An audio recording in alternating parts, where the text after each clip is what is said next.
Hey guys, it's Kat. So, long time no see. I'm not dead! Yay! So, I have a little announcement. Magic's Pawn, the Mercedes Lackey novel I have been working with for a while now. Um, that is on hold. I know, I'm sorry, a lot of you guys have been waiting for it, but I swear, I was recording chapter 5 a few days ago, but I had to put the book down and leave it there for the rest of the night because everything got super loud and I couldn't find a quiet spot for any more than 5 minutes at a time. So, and the next morning, I came back. I could not find where I put my book. Me being a smart person, I lost my book in my house.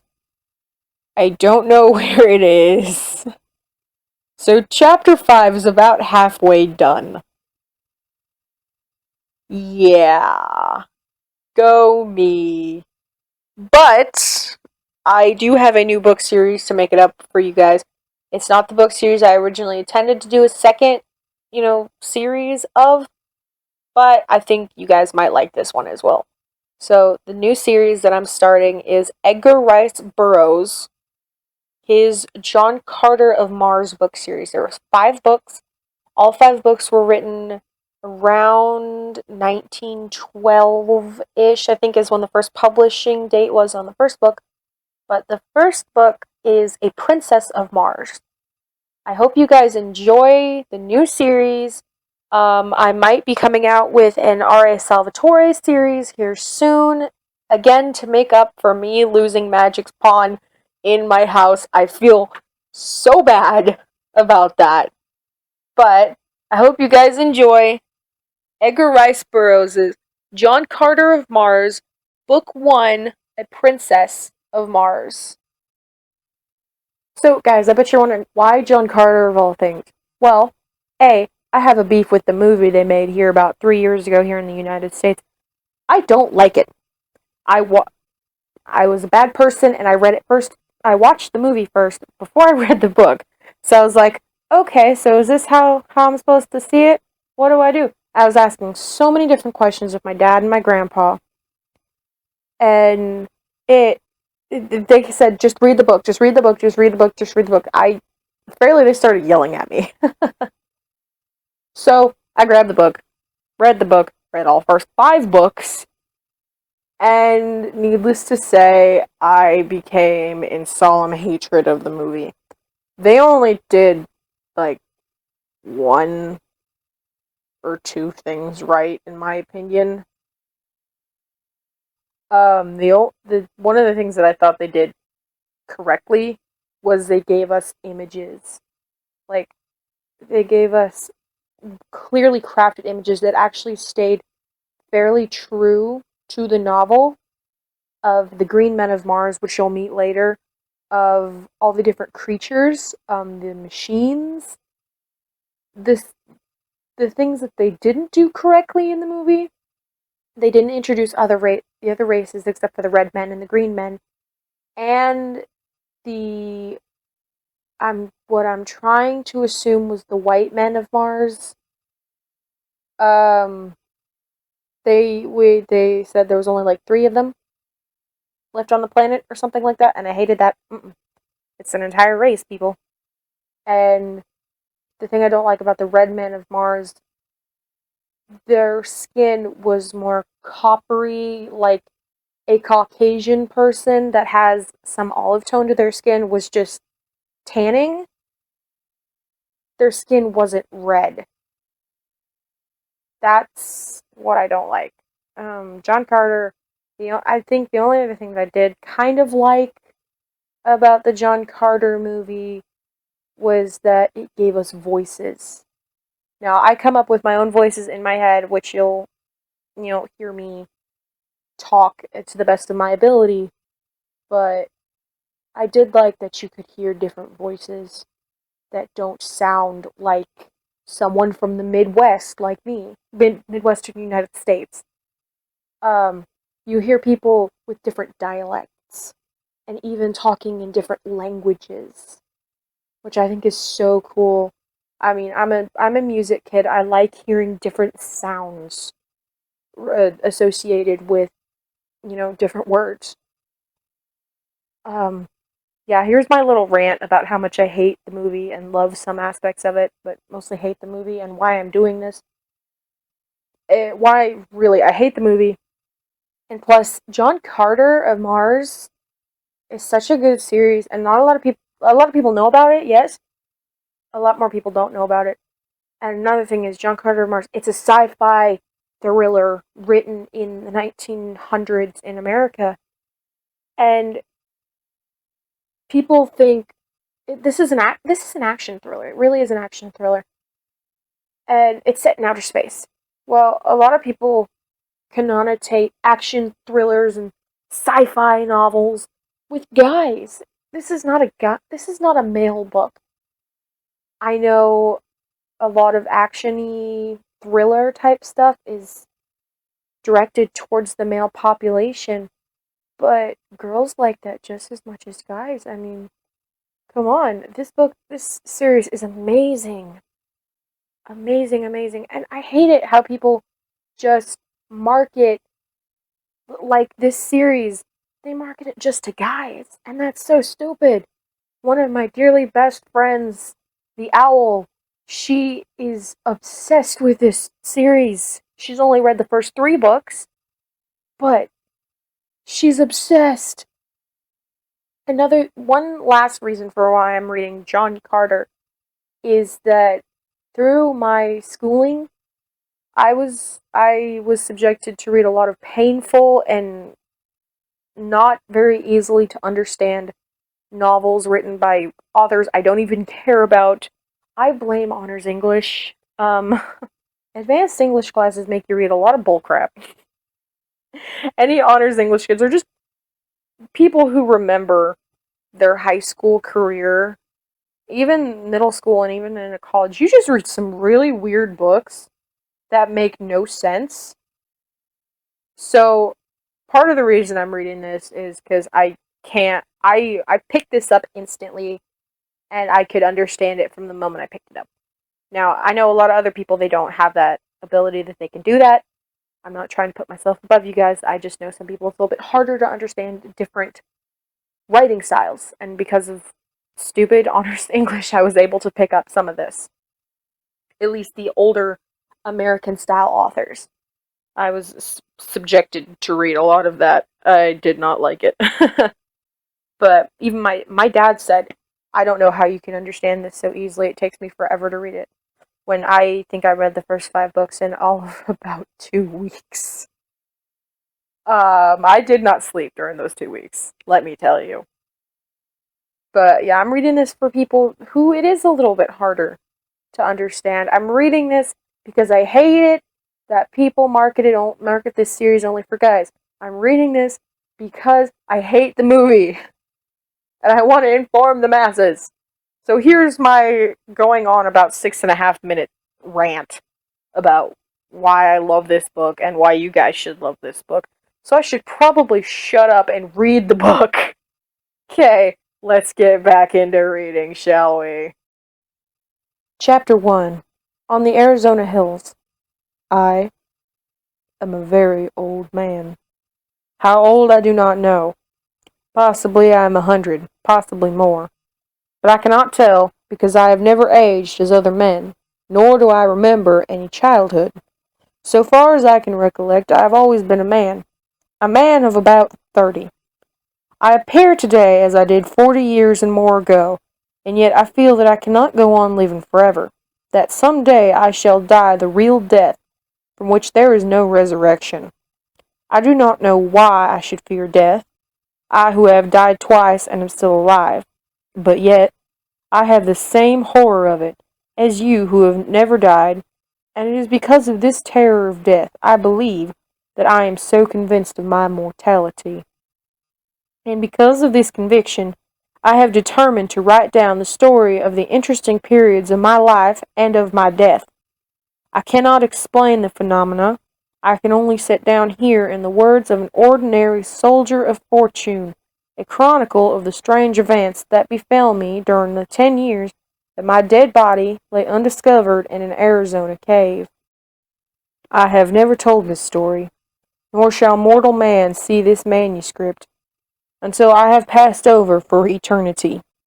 I know that the average mind will not believe what it cannot grasp, and so I do not purpose being pillared by the public, the pulpit, or the press, and held up as a colossal liar when I am but telling the simple truths which some day science will substantiate. Possibly the suggestions which I gained upon Mars, and the knowledge which I can set down in this chronicle, will aid in an earlier understanding of the mysteries of our sister planet. Mysteries to you, but no longer mysteries to me. My name is John Carter. I am better known as Captain Jack Carter of Virginia. At the close of the Civil War, I found myself possessed of several $100,000 Confederate, and a captain's commission in the cavalry arm of an army which no longer existed.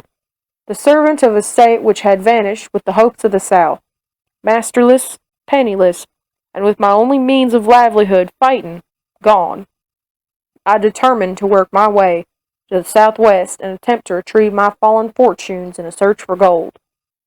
I spent nearly a year prospecting in company with another Confederate officer, Captain James K. Powell of Richmond. We were extremely fortunate, for late in the winter of 1865, after many hardships and privations, we located the most remarkable gold-bearing quartz vein that our wildest dreams had ever pictured. Powell, who was a mining engineer by education, stated that we had uncovered over $1 million worth of ore in a trifle over 3 months.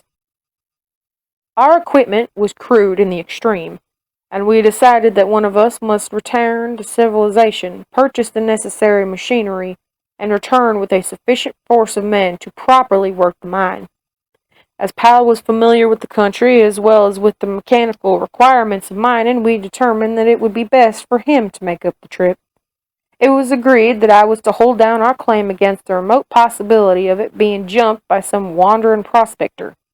On March 3rd, 1886, Powell and I packed his provisions on 2 of our burros, and bidding me goodbye, he mounted his horse and started down the mountainside toward the valley, across which led the first stage of his journey. The morning of Powell's departure was, like nearly all Arizona mornings, clear and beautiful. I could see him and his little pack animals picking their way down the mountainside toward the valley, and all during the morning I would catch occasional glimpses of them as they topped a hogback or came out upon a level plain. My last sight of Powell was about 3 in the afternoon as he entered the shadows of the range on the opposite side of the valley. Some half-hour later, I happened to glance casually across the valley and was much surprised to see 3 little dots about the same place I had last seen my friend and his 2 pack animals. I am not given to needless worrying, but the more I tried to convince myself that all was well with Powell, and that the dots I had seen on his trail were antelope or wild horses, the less I was able to assure myself. Since we had entered the territory, we had not seen a hostile Indian, and we had, therefore, become careless in the extreme, and were wont to ridicule the stories we had heard of the great numbers of these vicious marauders that were supposed to haunt the trails, taking their toll in lives and torture of every white party which fell into their merciless clutches. Powell, I knew, was well armed, and further, an experienced Indian fighter, but I too had lived and fought for years among the Sioux in the north, and I knew that his chances were small against a party of cunning trailing Apaches. Finally, I could endure the suspense no longer, and in arming myself with my 2 Colt revolvers and a carbine, I strapped 2 belts of cartridges about me, and catching my saddle horse, I started down the trail taken by Powell in the morning. As soon as I reached the comparatively level ground, I urged my mount into a canter, and continued thus, where the going permitted, until close upon dusk I discovered a point where other tracks joined those of Powell. They were the tracks of unshod ponies, 3 of them, and the ponies had been galloping. I followed rapidly until darkness, shutting down. I was forced to await the rising of the moon, and given an opportunity to speculate on the question of the wisdom of my chase. Possibly I had conjured up impossible dangers like some nervous old housewife, and when I should catch up with Powell would get a good laugh for my pains.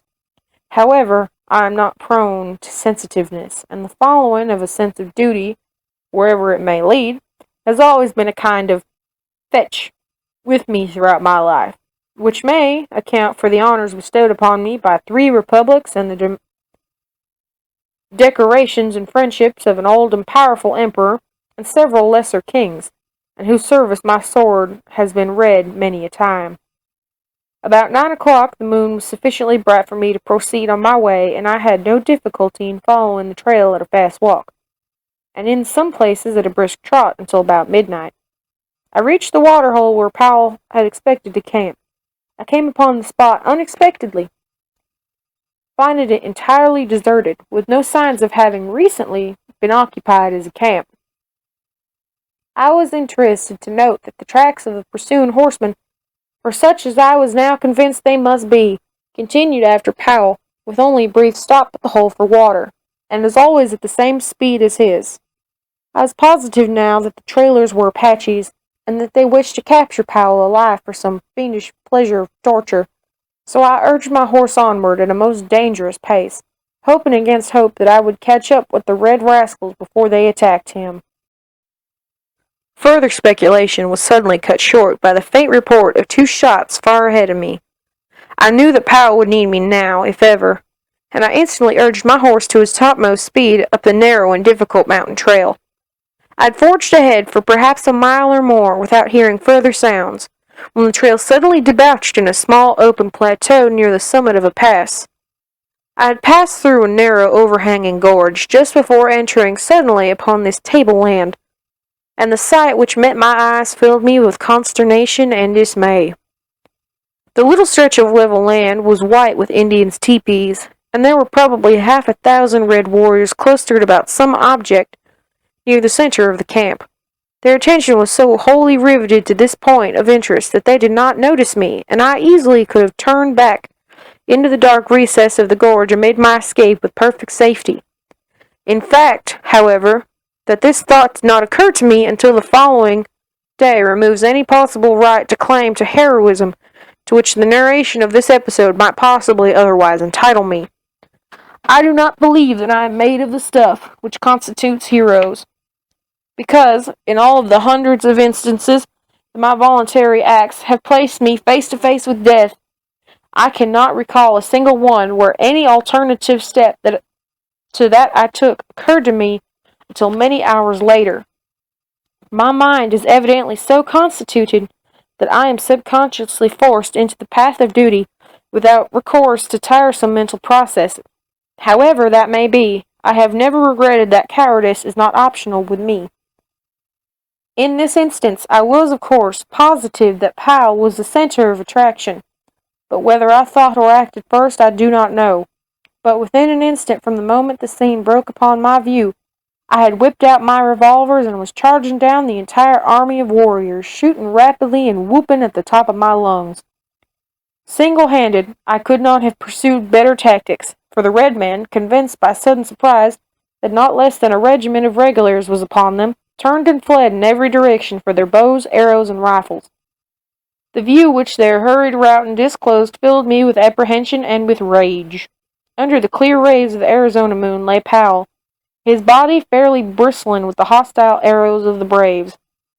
That he was already dead I could not be but convinced, and yet I would have saved his body from the mutilation at the hands of the Apaches as quickly as I would have saved the man himself from death. Riding close to him, I reached down from the saddle, and grasping his cartridge belt, drew him up across the withers of my mount. A backward glance convinced me that to return by the way I had come would be more hazardous than continue across the plain. So, putting spurs to my poor beast, I made a dash for the open into the pass, which I could distinguish on the fair side of the tableland. The Indians by this time had discovered that I was alone, and I was pursued with imprecations, arrows, and rifle balls. The fact that it is difficult to aim anything but imprecations accurately by moonlight, that they were upset by the sudden and unexpected manner of my advent, and that I was a rather rapidly moving target, saved me from the various deadly projectiles of the enemy, and permitted me to reach the shadows of the surrounding peaks before an orderly pursuit could be organized. My horse was traveling practically unguided, as I knew that I had probably less knowledge of the exact location of the trail to pass than he, and thus it happened that he entered a defile which led to the summit of the range, and not to the pass which I had hoped would carry me to the valley and to safety. It is probable, however, that to this fact I owe my life, and the remarkable experiences and adventures which befell me during my following 10 years. My first knowledge that I was on the wrong trail came when I heard the yells of pursuing savages suddenly growing fainter and fainter, far off to my left. I knew that when they had passed to the left of the jagged rock formation, at the edge of the plateau, to the right of which my horse had borne me and the body of Powell. I drew the rein on a little level promontory, overlooking the trail below and to my left. I saw that the party of pursuing savages disappeared around the point of a neighboring peak. I knew the Indians would soon discover that they were on the wrong trail, and that the search for me would be renewed in the right direction as soon as they located my tracks. I had gone but a short distance further when what seemed to be an excellent trail opened up around the face of a high cliff. The trail was level and quite broad, and led upward in the general direction I wished to go. The cliff rose for several hundred feet on my right, and on my left was an equal and nearly perpendicular drop to the bottom of a rocky ravine. I had followed this trail for perhaps 100 yards, when a sharp turn to the right brought me to the mouth of a large cave. The opening was about 4 feet in height and 3 to 4 feet wide, and at this opening the trail ended. It was now morning, and, with the customary lack of dawn which is a startling characteristic of Arizona, it had become daylight almost without warning. Dismounting, I laid Powell upon the ground, but the most painstaking examination failed to reveal the faintest spark of life. I forced water from my canteen between his dead lips, bathed his face and rubbed his hands, working over him continuously for the better part of an hour, in the face of the fact that I knew him to be dead. I was very fond of Powell. He was thoroughly a man in every respect, a polished Southern gentleman, a staunch and true friend, and it was with a feeling of the deepest grief that I finally gave up my crude endeavors at resuscitation. Leaving Powell's body where it lay on the ledge, I crept to the cave to reconnoiter. I found a large chamber, possibly 100 feet in diameter, and 30 or 40 feet in height, a smooth and well-worn floor, and many other evidences that the cave had, at some remote period, been inhabited. The back of the cave was so lost in dense shadow that I could not distinguish whether there was an opening into other apartments or not. As I was continuing my examination, I commenced to feel a pleasant drowsiness creeping over me, which I had attributed to the fatigue of my long and strenuous ride, and the reaction from the excitement of the fight and the pursuit. I felt comparatively safe in my present location, as I knew that one man could defend the trail to the cave against an army. I soon became so drowsy that I could not scarcely resist the strong desire to throw myself on the floor of the cave for a few minutes' rest. But I knew that this would never do, as it would mean certain death at the hands of my red friends, who might be upon me at any moment. With an effort, I started forward to the opening of the cave, only to reel drunkenly against a side wall, and from there slip prone upon the floor. Why did I decide to read this entire 5-book series in a Southern accent? I'm just causing myself pain. I know I can slip into a Southern accent when I'm not trying to, and when I'm tired, but 5 books with the Southern accent that half the time I can't even control. Man, why do I have to be from the Midwest? Why do I have to do this? The first time I started recording this stupid series, I just started reading the preface, and it just slipped out. So, that's what I stuck with for both recordings of Chapter 1 and the preface. And that's probably what I'm going to stick to for all 5 books, except for maybe when it switches perspective. But still, a Southern accent for all 5 books. Ah!